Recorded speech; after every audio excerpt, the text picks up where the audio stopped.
சொன்னவர்கள் பார்த்ததில்லை. யாபஷ்யதி நசப்ருதே யப்ருதே சானபஷ்யதி. இதை சொல்லிக்கிட்டே இருக்கிற பொழுது அம்பாளுடைய கிருபை அவன் நாக்கிலே வந்து கொடுத்து. காரணம் என்ன? ஐம் ஐம்ங்கிற வாக்பீஜாட்சர மந்திரத்தை மாங்கிற சப்தம் இல்லாமல் சொல்றான். ஐ தான் சொல்றான். ஐம்னு சொல்ல அவன் என்ன தஸ்யாபி அவன் என்ன சொல்றான்? திருஷ்ட்வா சம்பிரமகாரி வஸ்து சகசா ஐ ஐ திவ்யாகிருதம் ஏனாகூதவசாதபீக வரதே பிந்து வீராபி அக்ஷரம். பிந்து மாங்கிற சப்தம் பிந்து.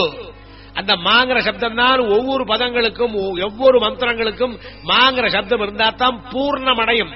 பூர்ணம் அடையாமல் மாங்கிற பிந்து அங்கிற அக்ஷரத்தை விட்டுவிட்டு இவன் ஐ ஐ என்று சொல்லிக் கொண்டிருக்கிற சமயத்தில் ஐ என்று சொன்னாலும் பிரயோஜனம் இல்லையே. பிந்துவை விட்டு சொன்னால் என்ன ஆகும்? அர்த்தம் இல்லையே.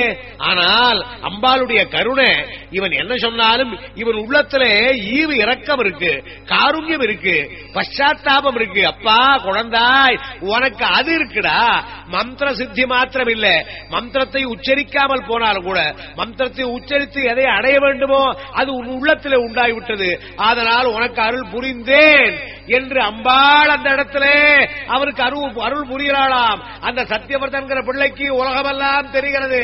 சகல வித்தைகளும் நாட்களே வந்து தாண்டவம் ஆடுகிறது. அவர் எதிர்க்கிற வேடன் வேடர் அல்ல, பன்றி பன்றி அல்ல. அதனாலே ஜி ஈஸ்வரி ஜெகதம்பிக்கையே அவருக்கு தரிசனம் கொடுக்கிறாள்.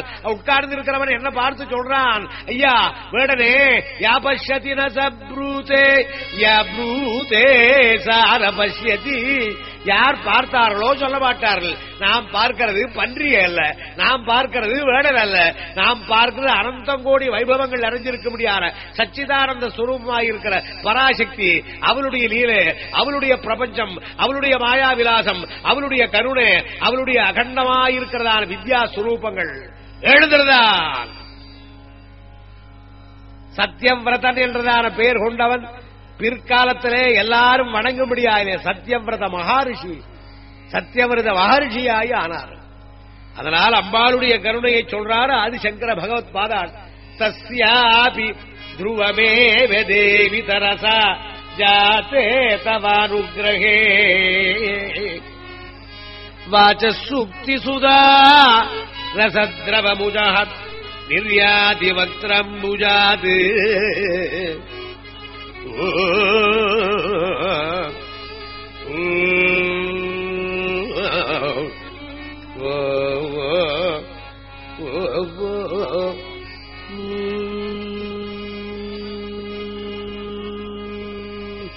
வாக்பீஜாட்சர மந்திரத்தினுடைய பெருமையை சொன்னார். இதுக்கு சத்தியவிரதனுடைய பெருமையை சொல்றதிலிருந்து என்ன தெரிகிறது? மந்திரங்களை ஒழுங்காக சொல்ல வேண்டும், பீஜாட்சர மந்திரங்களை ஒழுங்காக சொல்ல வேண்டும் என்பது நியதி. ஆனால் நாம் மந்திரங்களை ஜெபம் பண்ற போது எத்தனையோ குறைகள் உண்டாருது. குறைவில்லாமல் ஜெபம் பண்றவனே கிடையாது. அந்த குறைவுகளுக்கெல்லாம் தண்டனையே வருமோ வருமோ என்று பயப்படுகிற பொழுது அம்பாளுடைய கருணை பவமே மிகுத்து படி மீதுதித்து பசியே மிகுத்து குடிதான பவமே மிகுத்து படி மீதுதித்து பசியே மிகுத்து குடிதான பவமே இழைத்து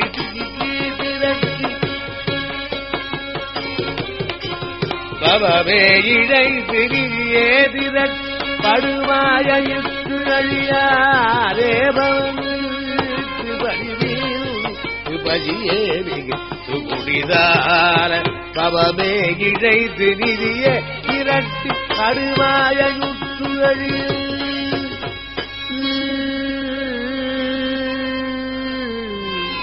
சிவமே சிவத்தின் இடமே செழித்த திகழ் வேதவத்தின் முடிவா. சிவமே சிவத்தின் இடமே செழித்த திகழ் வேதவத்தில் முடிவார். திருவே துதிப்பர் தருவே திருவேணி பெற்ற உமையாளே. திருவே துதிப்பர் தருவே சிவத்த திருவேணி பெற்ற உமையாளே.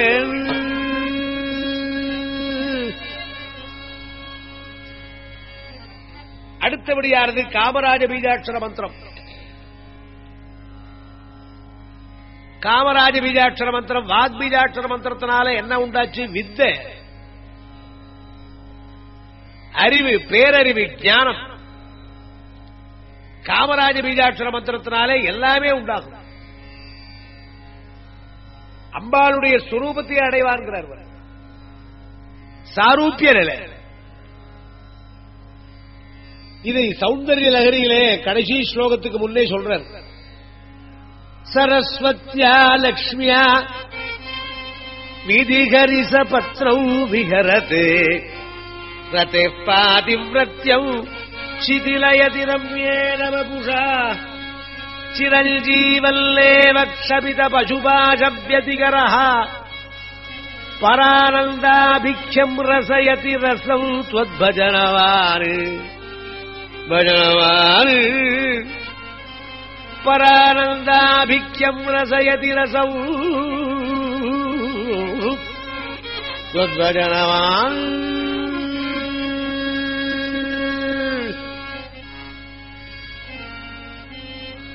இந்த காமராஜ பீஜாட்சர மந்திரத்தினுடைய பெருமையை விளக்குவதற்கு இன்னொரு பெரிய சரித்திரத்தை சொல்றார். எப்பவோ நடந்த சரித்திரத்தை எல்லாம் சொல்லக்கூடியதான பெருமை பெற்றவர் வியாசர். அவருடைய திரிகால ஞானத்தினால எத்தனையோ கல்பங்களுக்கு முன்னாடி நடந்ததையும் எத்தனையோ மன்வந்திரங்களுக்கு முன்னாடி நடந்ததையும் அப்படியே படம் எடுத்த மாதிரி எதிரே பார்த்து சொல்றவர். அதே மாதிரி இன்னும் பிற்காலங்களிலே எத்தனை யுகங்களுக்கு அப்புறம் என்ன நடக்கப் போகிறது என்பதையும் சொல்லக்கூடியவர். மகர்ஷிகளுடைய தன்மை அது. இப்பொழுதும் அவர்கள் எழுதி வைத்திருக்கிற புஸ்தகங்களிலே கலியுகத்திலே என்னென்ன நடக்கும், கலியுக தர்மம் என்ன என்பதை அவர்கள் காட்டி இருக்கிறதிலிருந்து நாம் ஒருவாறு புரிந்து கொள்ளலாம். அவர் எழுதியிருக்கிறதெல்லாம் இப்பொழுது நடந்து கொண்டிருக்கிறது. இதெல்லாம் நடக்குமா, இதெல்லாம் நடக்குமா என்று 50 வருஷங்களுக்கு முன்பாகவே ஆச்சரியப்பட்டவர்கள் இன்றைய தினம் அதெல்லாம் நடக்கிறதை பார்த்தே நாம் அவர் சொன்ன சொல்லுக்கு எந்த விதமான அப்பழுக்கும் இல்லாமல் இருக்கிறதை இன்றை கண்டு ஆச்சரியப்படுகிறோம். இதோ இந்த சரித்திரம். அயோத்தியாபுரி பூமௌ சாகேதபுரம் அதிரம்யம் பூமௌ சாகேதபுரம் அதிரம்யம் ஹேமாம் சூபல ஹர்மியம் புரமதிரம் ஹேமாம் சூபல ஹர்மியம் வைமானிக கண லோச்சன சௌவ்யம் வைமானிக கண லோச்சன சௌவ்யம் காமாரி பிரிய காமாரி பிரிய.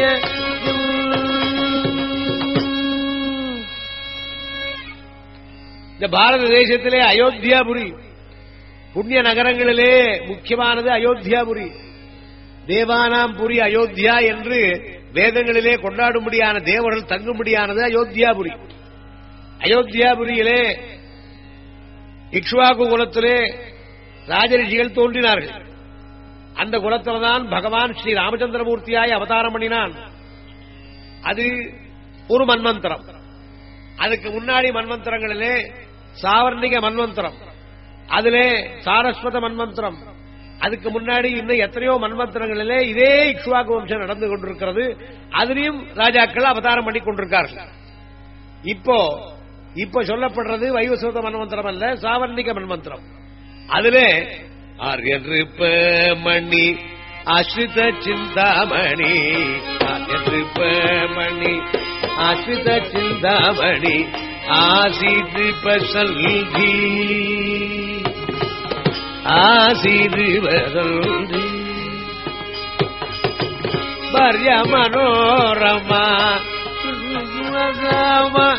பர்ய மனோரமா பக்தி குணராம குணசீலா லீலாவதி நம குணசீலா லீலாவதி நம அகருபமணி அச்சுத சிந்தாமணி ஆசி துருவசந்தி.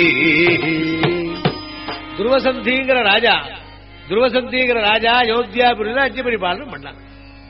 அந்த துருவசந்திங்கிற அயோத்தியாபுரி ராஜாவுக்கு குலதெய்வம் குலதெய்வம் யார் என்றால் புவனேஸ்வரிங்கிற அம்பாள்.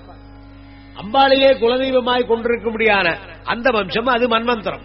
அந்த மன்வந்தரத்திலே துருவசந்திங்கிற ராஜாவுக்கு 2 பத்னிகள், பாரியா மனோரமா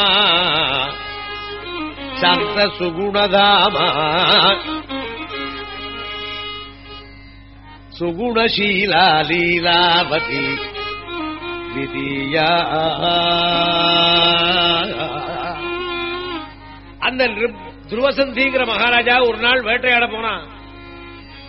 வேட்டையாடி கொண்டிருக்கிற பொழுது ஒரு பயங்கரமான சிங்கம் பின்புறத்திலிருந்து அவன் மேல பாஞ்சு அவனை கிழிச்சு கொன்றது. துருவசந்தி இப்படி திடீர்னு அகால மரணம் அடைஞ்சான். ராஜ்யத்தை பாதுகாக்கக்கூடியவர்கள் யாருமே இல்லாமல் போய்விட்டது.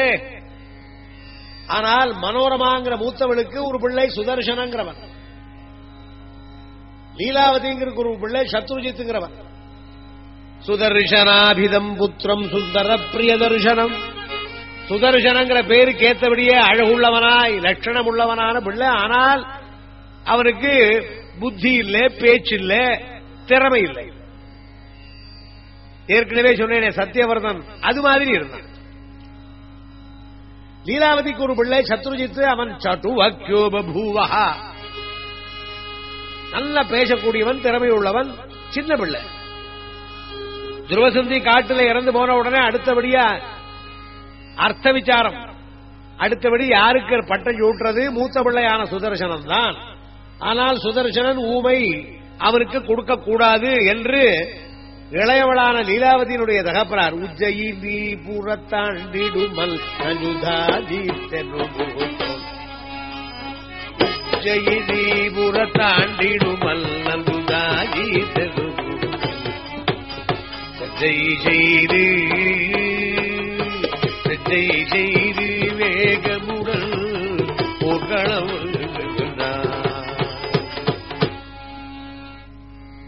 அவன் சர்ச்சை பண்ணினான், என்னடா ஊமப்பிள்ளைக்காட பட்டம் எம் பேரன் இளையவனாய் இருந்தாலும் தகுதி இல்லாத மூத்தவனுக்கு கொடுக்க கூடாது, இவனுக்கு தான் கொடுக்கணும் சொன்னான் யுதாஜித், மகாபலசாலி.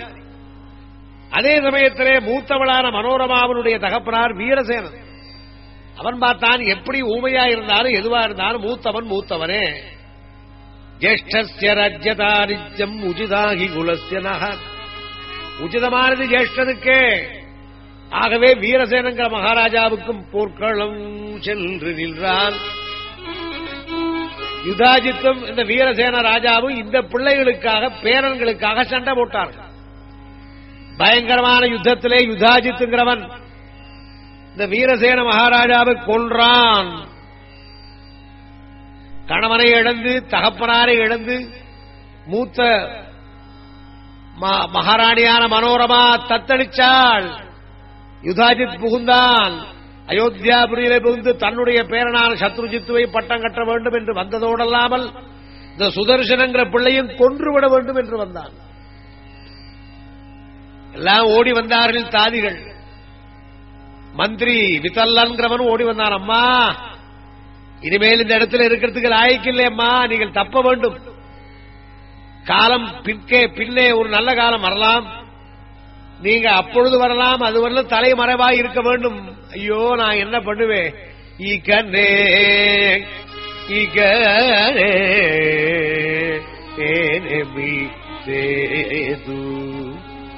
ஏ அம்மா புவனேஸ்வரி, உன்னை பூஜை பண்றேனே, நான் என்ன இப்படி விட்டுட்டியம்மா, எனக்கு யாரம்மா ஆதரவு? காந்தார மத்தியே திருட லக்னதயா வசல்லா மக்னச்சவாரிதி ஜலௌ ரிபுபிஷ்ச ருத்தாக இக நேமி சேது ஜெகதம்பா நில்லூவீன கதிரவரு மாகு.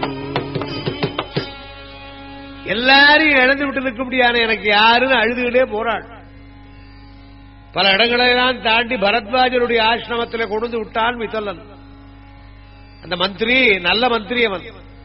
இந்த சுதர்சனங்கிற பிள்ளையும் இந்த தாயாரையும் கொண்டு விட்டான். பரத்வாஜர் சொன்னார், அப்பா, இந்த பெண்களுக்கு இந்த ஆசிரமத்தில் ஏதுல